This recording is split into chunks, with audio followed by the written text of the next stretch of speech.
It is the early morning of February 14th, 2014. A group of helicopters prepares to take off from Dubrovsky airfield near Seša Novi Rus. There are no less than 12 helicopters in total, mostly Mi-8 transport helicopters reinforced with 3 Mi-24 attack helicopters, all of them belonging to the 1st Air Assault Company of the 18th Ground Assault Brigade Teutonics of the Novorussian Federal Army. Молитвами Пресвятой Богородицы, святителя Николая Чудотворца, святых великомучеников Никиты, Евстафия и мучеников, преподобных Отец святых святителей и всех святых небесных сил. Аминь. Аминь. Встать. This air assault formation will attempt to seize the highly important city of Novogorsk with the help of the 227th Guards Infantry Brigade, which the paratroopers hope will relieve them in time. The city's importance stems from it being used by the separatists as an ammunition equipment point and HQ.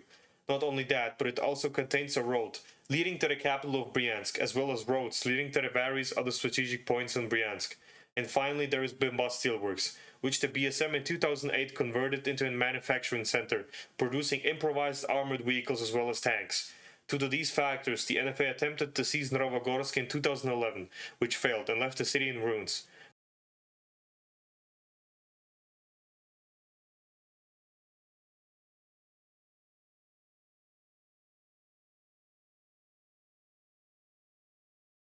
However, in the third attempt, the NFA would have the element of surprise on their side, because prior to this, the separatists had never faced a large air assault and would only expect there to be a ground assault.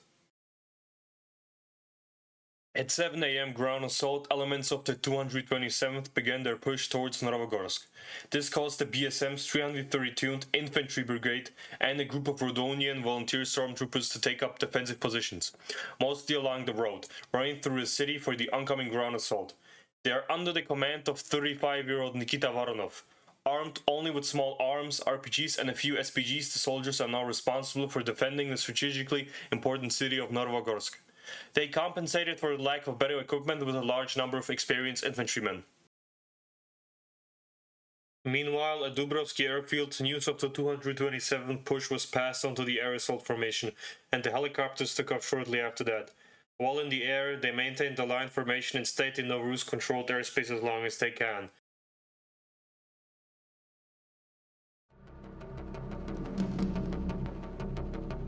After crossing into Bryansk airspace at approximately 7:30 a.m., a manned pad impacts one of the Mi-24s, forcing it to perform a crash landing.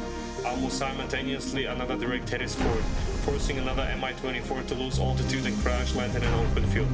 The rest of the aircraft started dropping flares to lower the chances of being hit, but for the last Mi-24 this would not be enough and it too was shot down.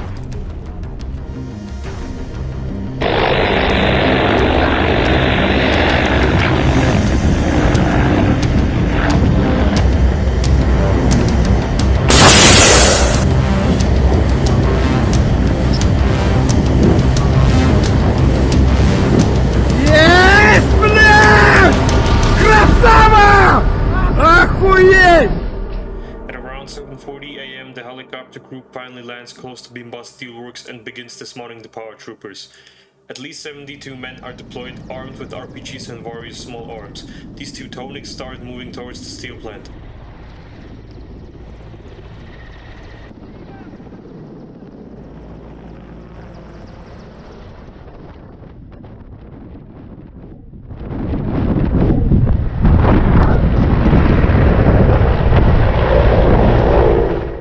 Realizing the mistake they had made, the separatists quickly abandoned their defensive positions to focus on the steel plant. Fortunately, for the paratroopers, they wouldn't face any resistance in the steel plant itself and seized it quickly. For 2 hours, 7:40 a.m. until 9:40 a.m., paratroopers exchanged fire with city defenders to the south and southwest, and also SPG team to the east. A squad of 10 Rhodonian volunteer stormtroopers even tried to advance, but were forced to retreat after not being able to advance any further. Meanwhile, 10 kilometers west of the city, ground assault elements of the 227th are struggling to make any further advances and eventually become bogged down.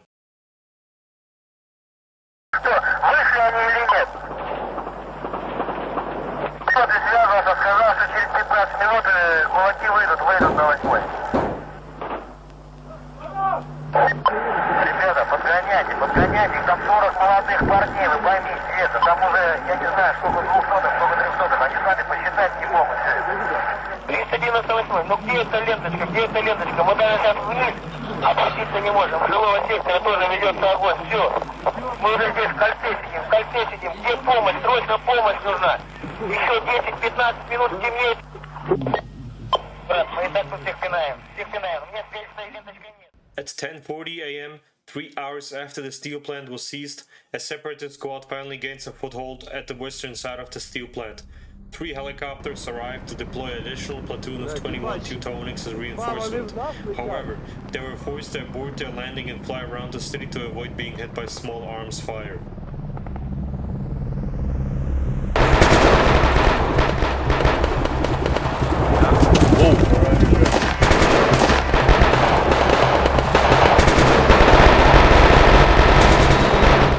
While the helicopters were flying around, a Mongol horde of 50 men reached the western side of the steel plant.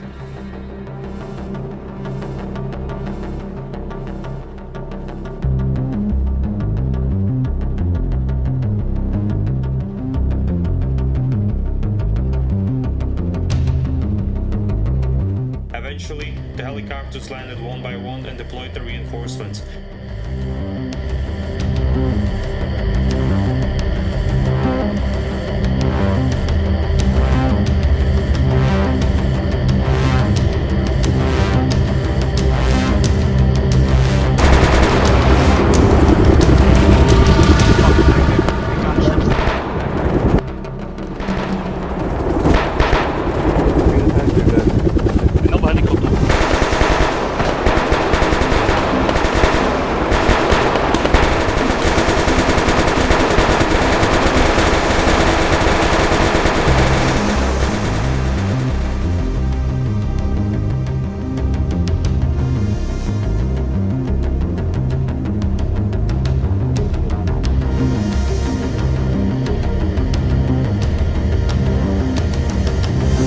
Helicopter was hit by an RPG-7 while taking off, but by some miracle it kept going.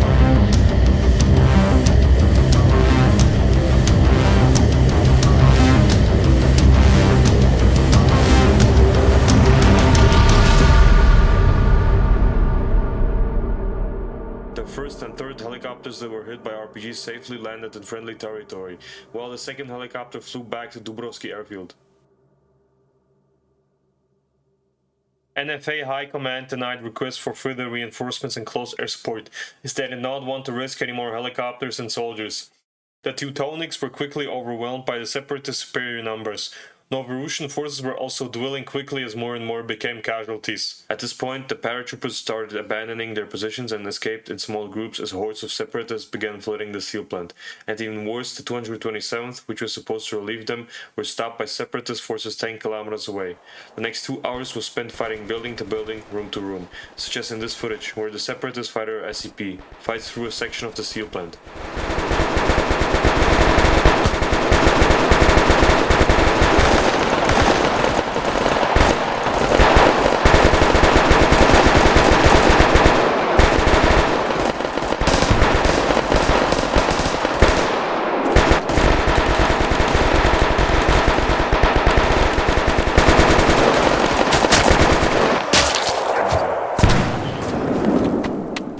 Note, the lack of paratroopers in the footage, as by this point they had either abandoned the steel plant or died.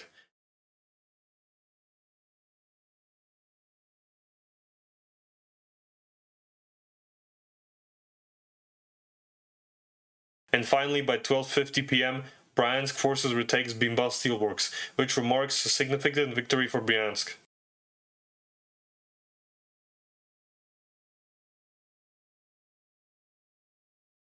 In conclusion, the second attempt only made seizing Novogorsk seem even more impossible, while simultaneously being more disastrous than the last two attempts, as the NFA not only lost many ground assault troops and ground vehicles, but also 4 platoons of experienced paratroopers, including remnants of the ideologically motivated 2nd Squadron, 2 Mi-8s and 3 Mi-24s. The whole operation counted on the 227th reaching the city in time, which never happened. Originally, 2 additional platoons from Rogov were supposed to participate in the air assault, but Rogov's commander, Artyom Zalesov, denied this request due to the hostilities with the 18th. After many recon and observation elements looked through the city, a decision was made by NFA High Command to cease all the attacks on the city due to the sheer number of BSM units present there and the amount of effort it would take to seize the city. Despite all of this, a silver lining exists. Captured paratroopers were treated well by BSM fighters, wounded POWs were sent to hospitals in the capital, while able-bodied POWs performed labor work, such as digging trenches and fortifications. Reportedly, the food was good too.